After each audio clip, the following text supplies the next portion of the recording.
So it's important to set your write concern when you're writing programs, scripts also, right? If we're just writing an import script, we want to use the write concern, because if we don't do this, we're not really explicitly asking for any acknowledgement at all.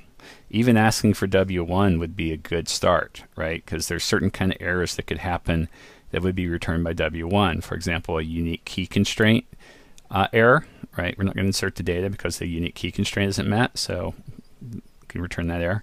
Or, for example, out of this space would be returned on the W1 if the primary is out of this space. On some other failures modes, like for example, if the primary was just hard down, generally you'll still get an error because the TCP socket in such a situation, if the MongoD process was down, will reset.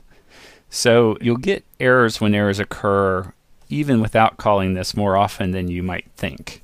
However, as those examples I cited indicate, you don't want to count on that for critical data. You want to actually get back an acknowledgement.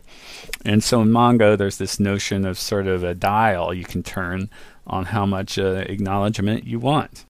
And I think the right answer is use case dependent, right? So we could do, in terms of our write concern level, or what parameters we pass to get last error, and almost all of the drivers have this write concern idiom now. So first of all, there's no call at all is one option. Some people call this fire and forget. You know, we're going to send the data, hopefully it makes it there. You know, we know the socket's open, or we'll get an error if the socket resets, presumably. So no call to get last error would be one mode.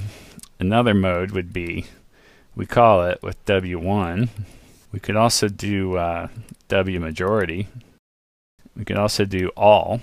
And I'm not sure if there's a quote all, so I'm just going to, let's suppose we had a replication factor equals 3, for example. W3 would be all. And that would be the most aggressive, saying do not acknowledge this until everyone has it, even though you're not going to lose it in the majority situation. And I'll explain in a minute why that is.